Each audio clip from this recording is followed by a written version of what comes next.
quais são as características de uma pessoa desonesta?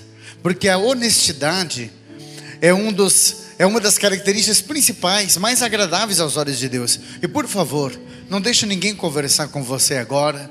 Preste atenção, porque essa palavra é libertadora.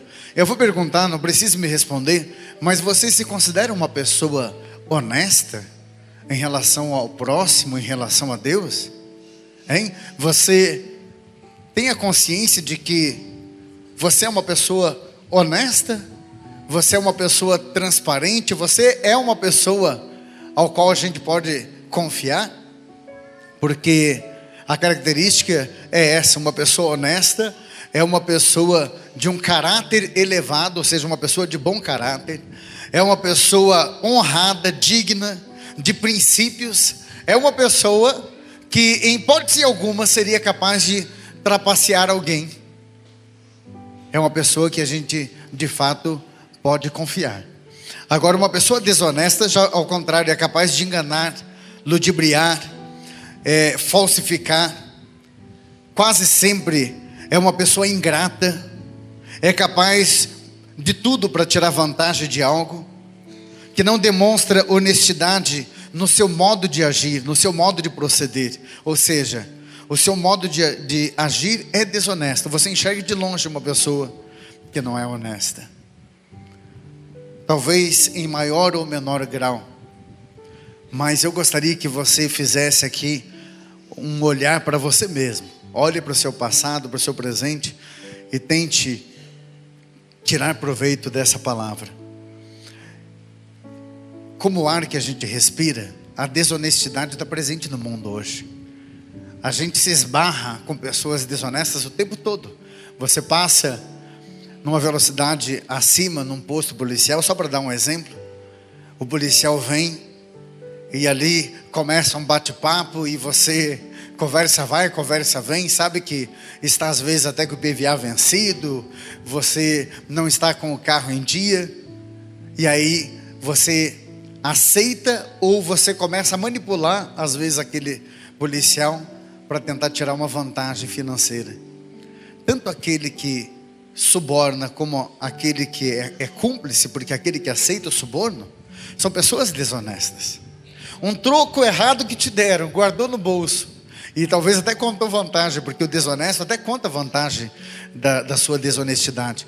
Hoje é gente que a gente vê pessoas que emprestam e não devolvem, pessoas que compram e não pagam depois, e parece que nem tchum, né? Tá tudo normal, hein? O seu modo de proceder é honesto em tudo? Já pegou dinheiro na mão que não é seu e devolveu?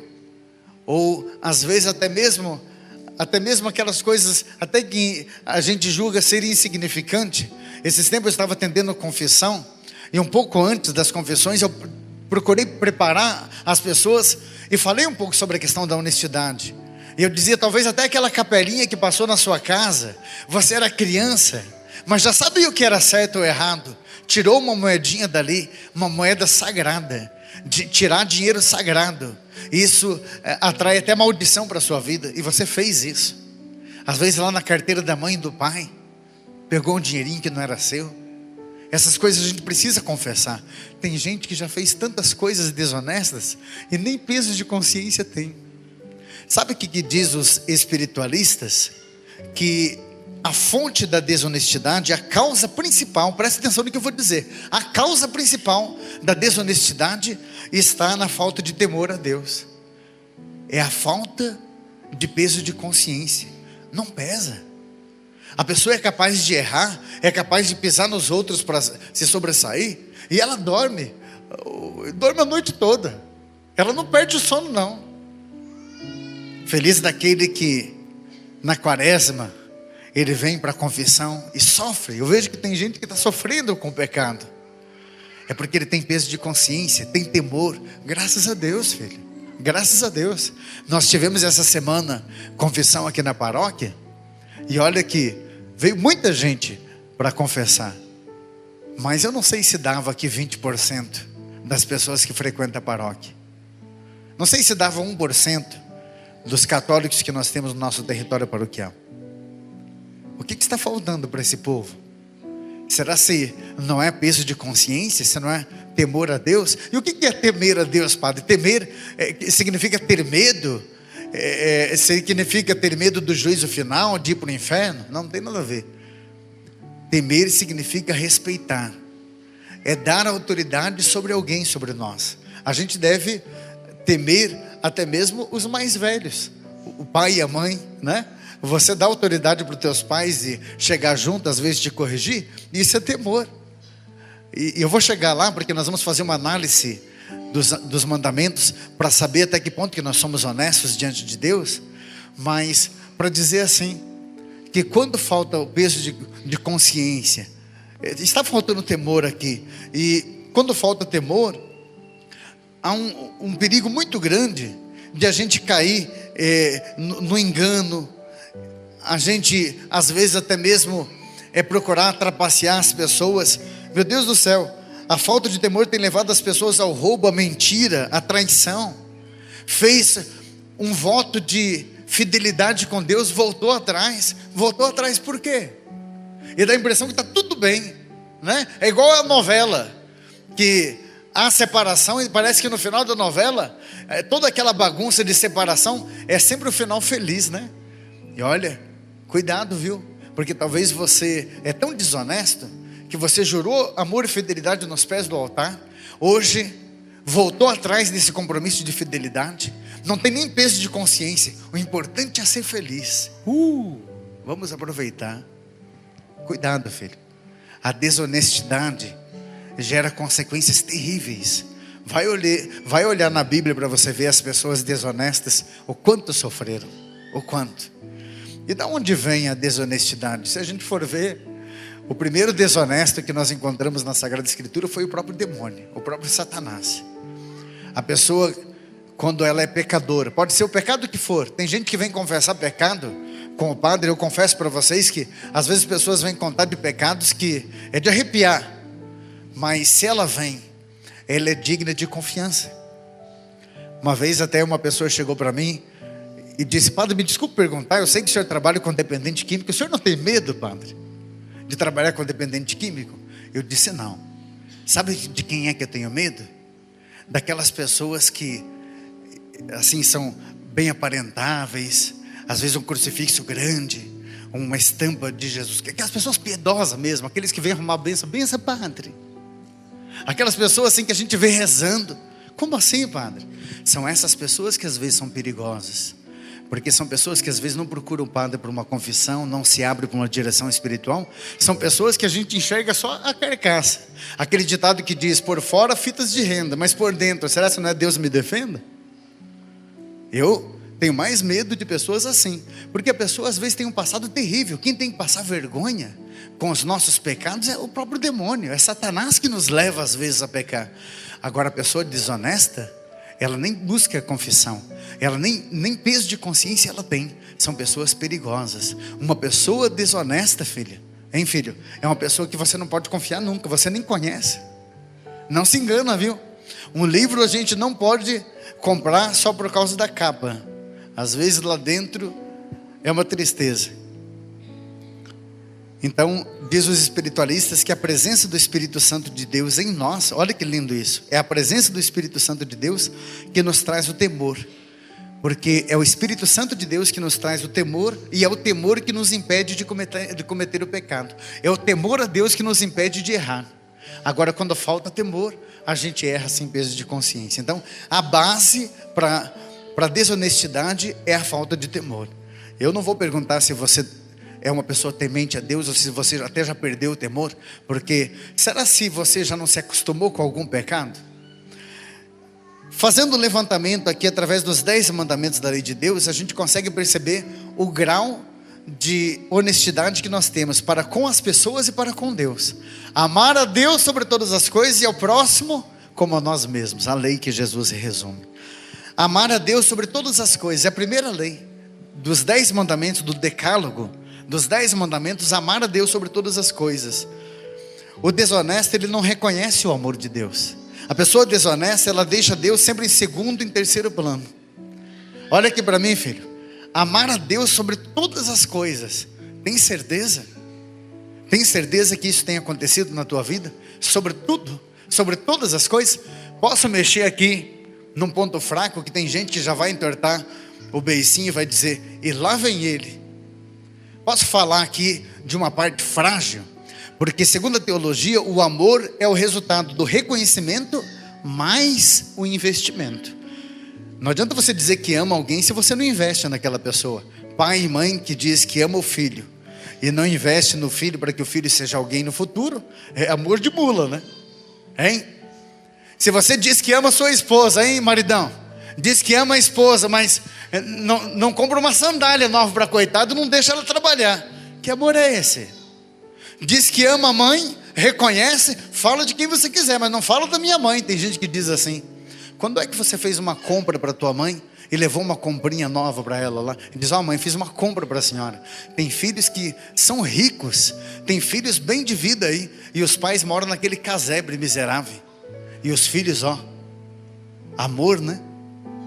Então, o amor é o resultado do reconhecimento mais o investimento. Então, se você diz que ama a Deus sobre todas as coisas, eu faço uma pergunta. Você é dizimista? E é um dizimista fiel da igreja? Hein? Diz a palavra, em 1 Coríntios, diz a palavra que é Deus que nos dá tudo. Olha que linda a palavra, 11:4. Ora, 1 Coríntios 11:4. Ora, há diversidade de dons, mas um só é o Espírito. Diversidade de ministérios, mas um só o Senhor. É Ele que faz tudo em todos. É o Senhor que te deu os dons, é o Senhor que te deu saúde. Sabe aquele emprego que você tem, que você conseguiu, que graças a Deus ainda você tem, não está desempregado? Foi Deus que te deu. E olha que eu juro por Deus, porque está na Bíblia, está na palavra. Foi Ele que te deu. E aí, você tem amado a Deus sobre todas as coisas? Se Ele te deu tudo isso, você também é fiel a Ele? Quando Ele diz que 10% do que você ganha, você deveria dar ao templo, dar à igreja? Ou não? E tem gente que vem com aqueles argumentos, né? Para tentar se safar. Diz como esses tempos, eu não concordo com o dízimo. Não é que você não concorda, é porque você é desonesto. Se você fosse honesto, você não só não daria o dízimo, mas nem apareceria na igreja. Todo domingo está lá. O som que você ouve, o microfone que eu uso, falhando e tudo mais, mas foi comprado com o dinheiro do dízimo do povo, com o dinheiro do teu irmão. O banco que você senta para participar da missa, foi comprado com o dinheiro do dízimo dos fiéis. E você vem, senta, ouve, vai para casa transformado. Isso é honesto? Isso é honesto? Me diga se isso é honesto ou não. Porque para mim é um exemplo de desonestidade. Diz que ama a Deus sobre todas as coisas, mas não investe naquele que você diz que ama. Não faz a vontade daquele que você diz que ama. Que amor é esse, filho? Eu poderia aqui colocar em tantos sentidos. Amar a Deus sobre todas as coisas significa você fazer a vontade de Deus naquilo que às vezes é mais difícil a gente fazer. E quando eu falo que a fé passa pelo bolso também, eu sei que aí é complicado.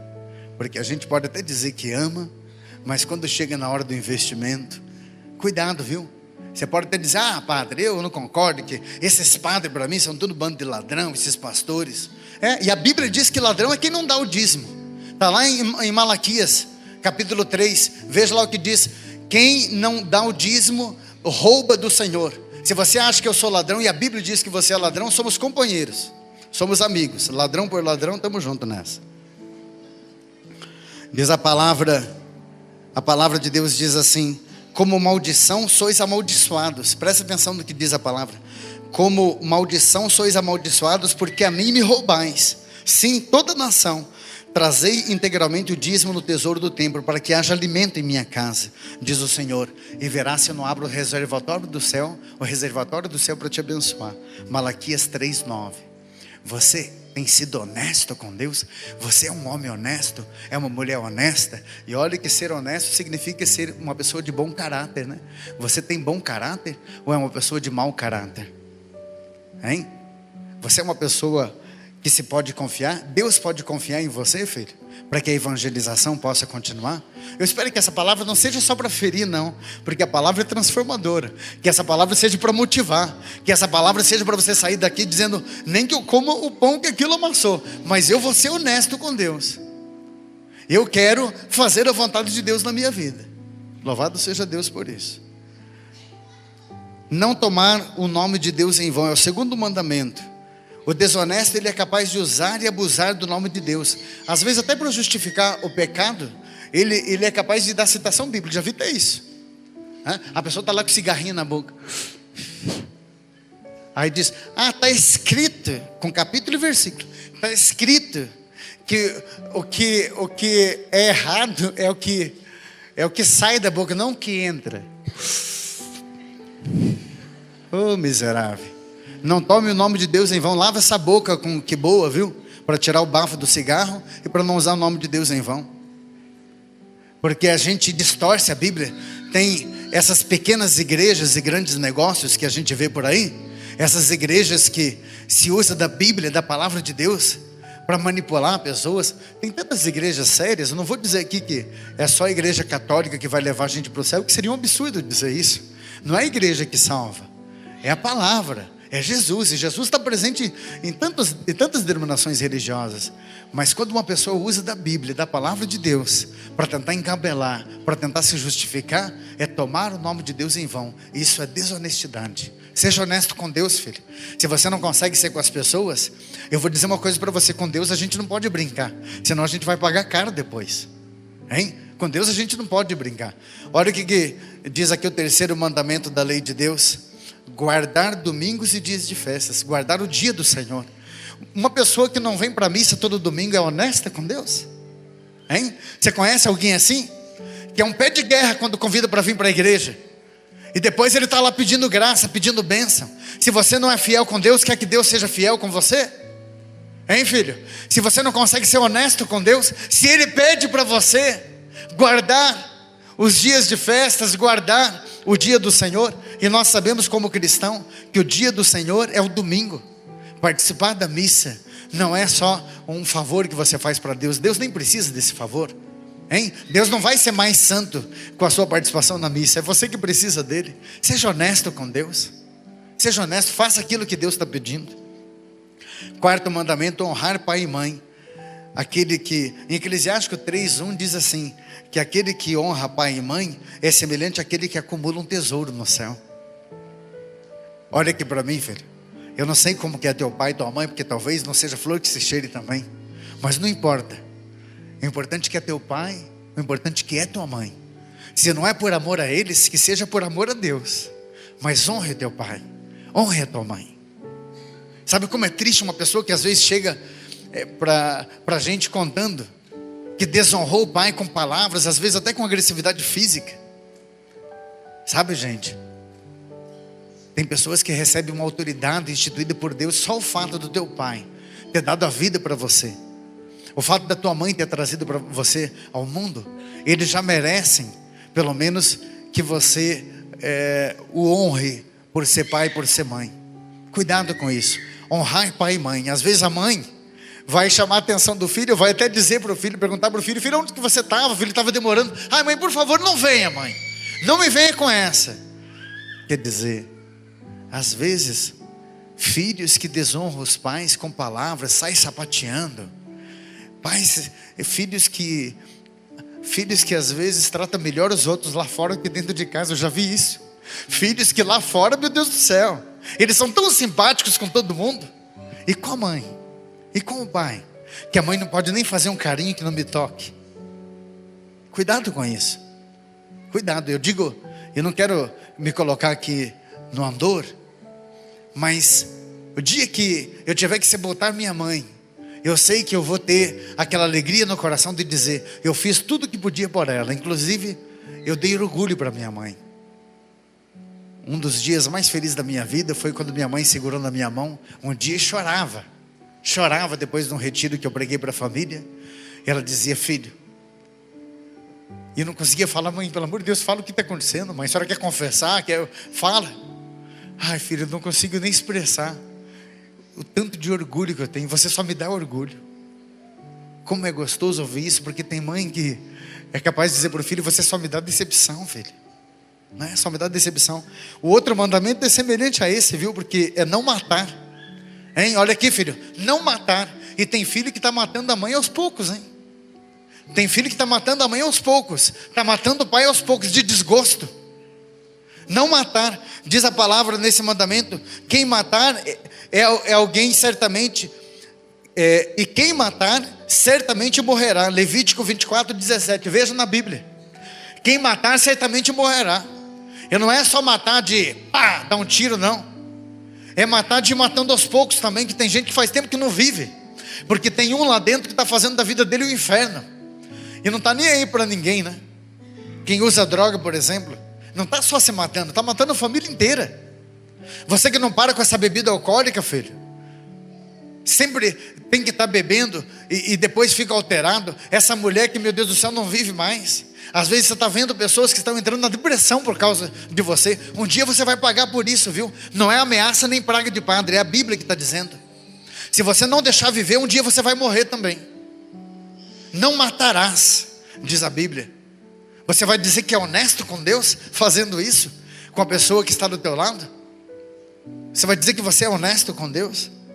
Não matarás. 6º mandamento, a castidade.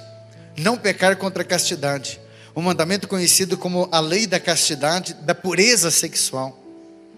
Diz a palavra em 1 Tessalonicenses: por conseguinte, desprezar esse mandamento, esse preceito da lei do Senhor, não é desprezar aos homens, é desprezar a Deus. Desprezar a Deus.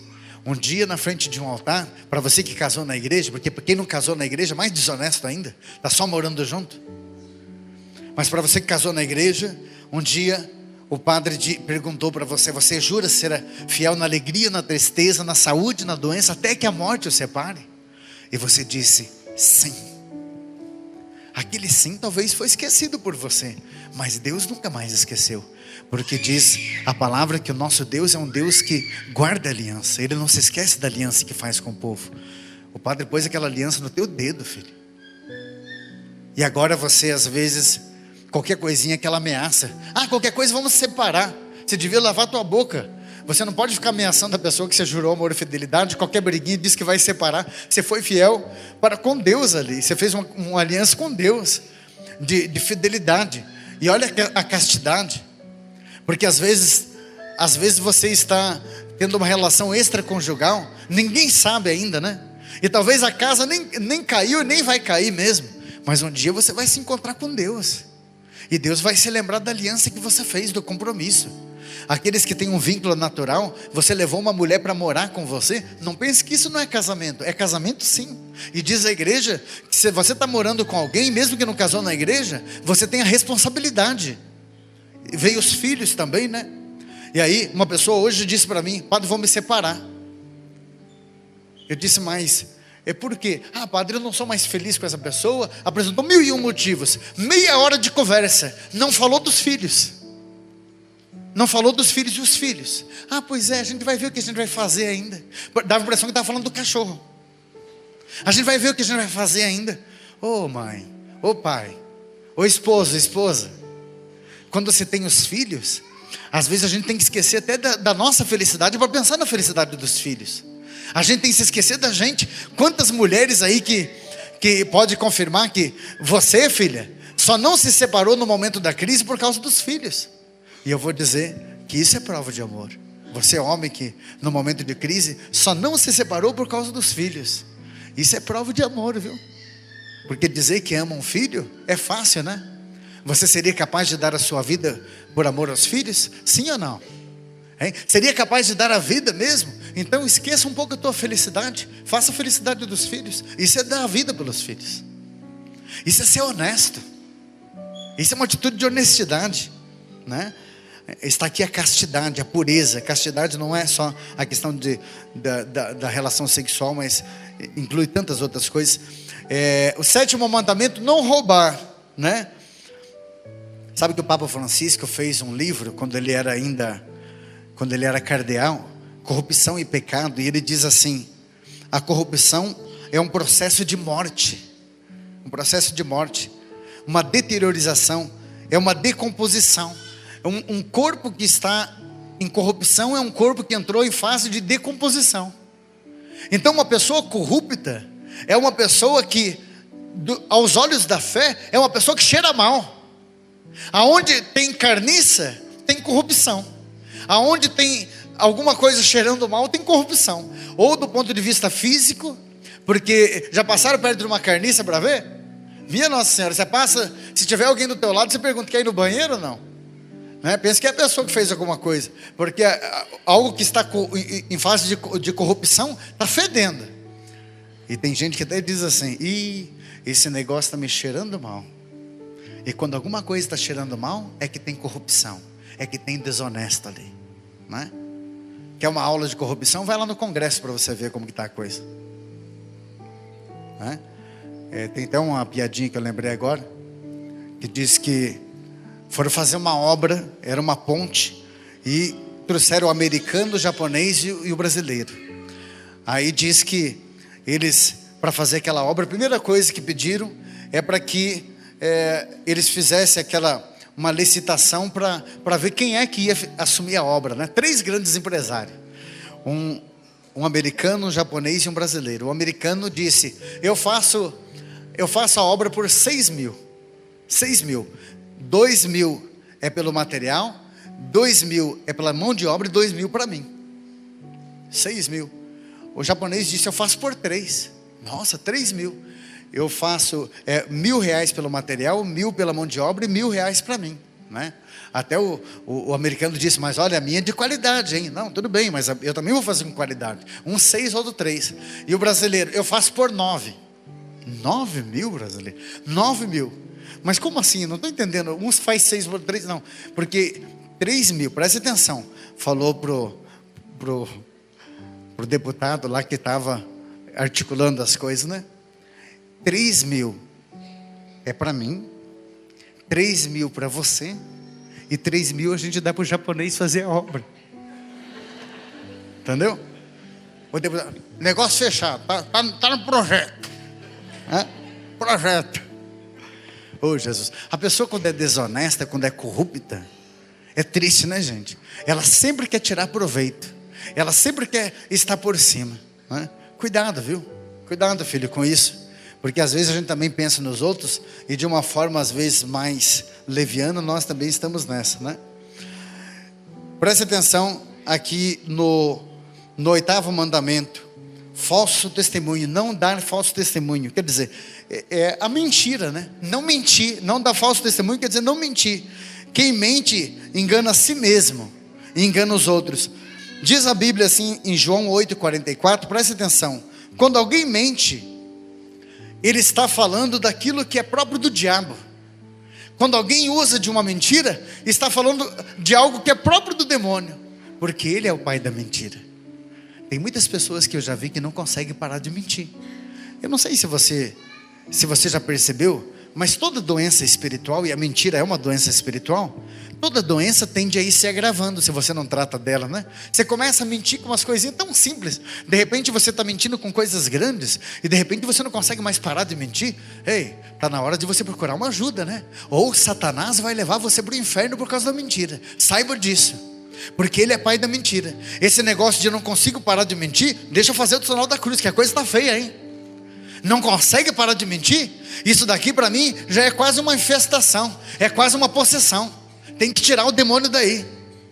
Cuidado com o falso testemunho, filho. Começa a mentir, e daqui a pouco você está tão ilhado, parece aquela sucuri que quando enrola, aí engole mesmo, né? Falso testemunho. 9º mandamento, não desejar a mulher do próximo. E desejar aqui, diz Jesus que aquele que desejar no pensamento já cometeu adultério. Quer dizer, é você maquinar, é você já pensar como é que eu vou fazer para conseguir. Está entendendo que existe o pecado, antes de a gente colocar em prática, ele está na nossa cabeça. Há um projeto de desgraça. Você já projeta como que vai ser, já procura saber o telefone daquela pessoa, como que você vai articular. Na tua mente você já está adulterando. Não é só esse desejar de olhar, achar bonita, ou achar bonito. Porque você pode desejar a outra pessoa, mas ao mesmo tempo já fazer a renúncia. O pensamento você não controla. Se tivesse um botãozinho para desligar, você desligaria. Satanás tem acesso à nossa mente, infelizmente. Agora, desejar no sentido de manipular, cuidado. Porque às vezes você está adulterando com essa pessoa, já entra masturbação, entra tudo isso, só falta você colocar em prática. né?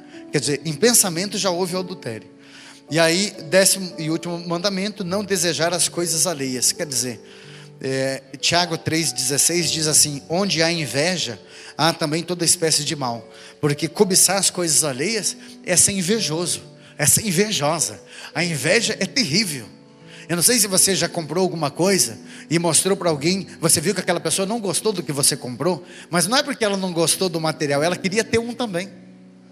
E aí aquela pessoa lança um olhar terrível, né?